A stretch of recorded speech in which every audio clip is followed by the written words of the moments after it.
Allez, comme tous les dimanches, le résumé de la semaine. 44 vidéos effectuées cette semaine. C'est dans la moyenne, hein. Bonne semaine d'actu encore. Je vous informe qu'à 18h30, il y a la course en Arabie Saoudite de Formule 1. Si vous voulez suivre ça, c'est sur Tip Stories, le live. Et toutes les infos F1 sur Tip F1. Les liens sont dans la description, évidemment. Alors, on commence avec Xiaomi qui veut produire 300 000 véhicules électriques par an dans sa future usine de Pékin, dès 2024. On verra s'ils tiennent leurs objectifs. Les constructeurs historiques mettent la pression sur l'Europe pour plus de bornes de recharge. Au lieu d'en créer eux-mêmes, du coup, ils comptent sur l'Europe. Bon, pourquoi pas. Nissan Ambition 2030, le constructeur dévoile ses plans et mise sur les batteries solides. Plus de 15 milliards d'investissements pour Nissan. Donc, investissement colossal et des ambitions très, très grosses aussi. Alors justement, ils ont dévoilé suite à ça 4 concepts électriques, assez étranges, notamment ce pick-up avec des cœurs derrière, des emojis, etc. Superbe. Donc Weiner a personnalisé la Model 3 Performance du tissu partout dans l'habitacle. C'est peut-être un peu trop d'ailleurs. Automobile Propre a essayé la Mirai 2 hydrogène. Donc je vous invite à regarder leur vidéo de l'essai, hein, évidemment, sur leur chaîne. Mais vu le compte rendu sur le site, honnêtement, ça donne pas envie de l'acheter cette Mirai, hein. On va encore dire que je bâche Toyota tout le temps, mais il y a de quoi, vraiment. Alpha Motors Super Saga, une nouvelle voiture électrique made in USA. Donc bon, rien de spécial à signaler, à mon avis, ça sera pas en série ce truc-là. Les voitures électriques seraient victimes d'une décote énorme, plus de 55%. Bon, j'ai quelques doutes sur ces chiffres, hein, personnellement, ça me paraît très très élevé. Sauf pour les Model S, les vieilles Model S qui décotent fortement, c'est sûr. Mais la plupart des voitures électriques, c'est quand même moins que ça, hein. Jean-Baptiste Djebari annonce 500 millions d'euros supplémentaires pour l'installation de bornes en France. Toujours plus, toujours plus. Stellantis sécurise ses approvisionnements en lithium via Vulcan Energy, donc Stellantis qui veut absolument produire des batteries. Fastnet débarque officiellement en France, ses premières stations viennent d'ouvrir. Donc il y a 3-4 stations qui sont opérationnelles, hein, le reste suivra dans les prochaines semaines, prochains mois. Le Danemark, nouvel Eldorado pour les vendeurs français d'occasion de Model 3. Grâce à un site IVR Marketing, apparemment, ils pourraient revendre leur Model 3 quasiment au prix du neuf, grâce aux différences de prix entre nos deux pays. Incroyable, non? Jaguar fait une pause de 3 ans pour restructurer sa gamme électrique. Alors ça, c'est quand même étonnant. 3 ans sans nouveau modèle, c'est quand même se tirer une balle dans le pied, je pense. On verra ce que ça donne. Volkswagen recrute en masse chez BMW et Apple pour évoluer ses batteries. Bon, pas grand-chose à dire de plus. Alors ça, par contre, Tesla lance un sifflet pour la modique somme de 50$. Le Tesla Cyber Whistle. Magnifique. Toujours plus de créativité hein, chez Tesla. Bon, il y aura des gens pour acheter, hein, pour la blague sûrement. C'est un peu comme la chiffonnette d'Apple, du coup, à 25$. Tesla devrait bientôt mettre à disposition l'achat du FSD directement depuis la voiture. Donc, par contre, il faudra veiller à rentrer son code PIN hein, pour valider l'achat quand même, que n'importe qui ne l'achète pas en un clic, quoi, hein. Caviar lance un iPhone 13 Pro recouvert de pièces de Tesla et un buste d'Elon Musk aussi. Mort de rire, quoi. Le Congo, nouvel Eldorado du lithium et du cobalt.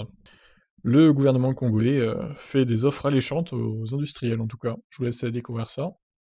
Elon Musk, une année cauchemardesque 2000... Une année 2021 cauchemardesque plutôt. Il m'a même pas dit en commentaire que c'était pas bon le titre. Oh là là, incroyable. Bon après il exagère peut-être un peu, hein. Je pense que Tesla s'en sort plutôt bien, comparé à d'autres constructeurs par rapport à la crise des semi-conducteurs. Vente de VE en novembre 2021, la Spring devance la Renault. Alors on n'a pas les chiffres en détail, on les aura dans une semaine, 10 jours.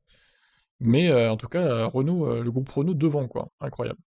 Wayray Hologractor, une voiture électrique autonome et holographique. Bon, ça c'est un peu de la branlette hein, d'ingénieur. Encore une fois, un concept qui ne sortira jamais de série. BMW révèle officiellement sa i7. Enfin, officiellement en mode camouflage, quoi, quand même, hein. Musk demande à ses employés de mieux répartir les livraisons sur l'ensemble du trimestre, pour pas qu'il y ait de pics en fin de trimestre, par exemple, et que ce soit un peu mieux étalé dans le temps, en fait. Il veut que ça soit plus ça. Tesla lance un cyberquad pour enfants. 1900$ quand même, le petit quad. Bon, pourquoi pas, s'il y a des acheteurs en tout cas. Dommage qu'il lance pas un quad pour adultes hein, quand même. Xpeng va étendre sa présence dans 3 autres pays d'Europe en 2022. Mais pas chez nous pour l'instant. Pas de bol. Elon Musk réclame la fin de toutes les subventions accordées par l'État aux entreprises privées. Alors ça c'est assez étonnant, on a l'impression que il dit ça maintenant qu'il a plus les subventions, là, qu'il a pas eu le droit d'avoir les dernières. On sent qu'il change un peu son fusil d'épaule, Elon. C'est pas terrible. Je vous laisse réagir suite à ça. Selon Demeo, la pénurie de semi-conducteurs ne s'arrangera pas avant mi-2022. Pas très optimiste, hein, Lucas. Carrefour va installer 2000 bornes de recharge rapide d'ici 2023 sur les parkings de ses magasins. Donc évidemment, la plupart des bornes seront payantes, ce sera sûrement des bornes à 50 kW et plus. Maintenant, il faudra voir les prix proposés, quoi. Porsche chercherait-elle à dissimuler des problèmes de batterie sur sa Taycan? Il semblerait qu'une polémique commence à naître. Incroyable. Alors, j'ai fait les annonces comme tout... Alors, pas comme tous les jeudis, là, du coup, c'était vendredi exceptionnellement. Vendredi matin. J'ai trouvé une Honda E intéressante à 21 500 €. Pour une fois qu'il y a une Honda E intéressante, je l'ai mis en miniature. Bon, sinon, comme d'hab, hein, des modèles 3, des Kona, quelques Zoé intéressantes aussi. Donc voilà, je vous laisse aller voir ça. Officiel, alors ça c'est la mauvaise nouvelle de la semaine par contre, la Model 3 Long Range augmente son prix en France, il se rapproche de la performance. 55 900 € pour la Long Range hors bonus, donc 53 900 €, bonus déduit. Ça commence à faire cher. Mais bon, ça arrange les possesseurs de Model 3 Long Range qui veulent vendre la leur pour le coup. La cote Argus remonte. Volkswagen révèle les prix de son ID.5 et c'est assez cher aussi. Terrible. Nissan présente un concept de monoplace électrique et ne se sent plus pissé. Bon, ça j'ai ajouté ça dans le titre évidemment. Ils ont dit, en gros, Nissan prend des risques que personne ne prend dans les concepts, etc. Mais c'est des concepts les gars, hein, c'est pas des trucs de série non plus, arrêtez un peu. Hein. Déjà, faites une mise à jour à votre Leaf là, après on en reparlera. Hein. Tesla annonce un rappel de 826 modèles Y aux États-Unis pour un problème de suspension. Donc en miniature, j'ai mis évidemment un modèle Y qui a été accidenté. Je trouvais ça adéquat, on va dire. Alors Autobest teste 15 voitures électriques différentes dans son EcoBest Challenge 2021. Il n'y avait pas de modèle 3 dedans, c'est un peu dommage.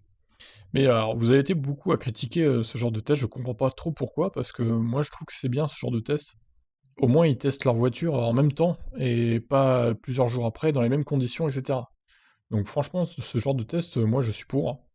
Alors dommage qu'il n'y ait pas eu de Tesla, c'est sûr, mais il y a quand même 15 modèles différents, et c'est vraiment bien ce qu'ils ont fait. Donc arrêtez de critiquer un peu là, quand il y a des trucs bien qui sont faits. Carlos Tavares critique encore le passage à l'électrique forcé des gouvernements. Bah, Carlos en sueur, hein, j'ai envie de dire. Dacia Spring, quel délai de livraison pour ce modèle? Bon, en gros, comptez de 2 à 5 mois, quoi. Ça dépend de votre version.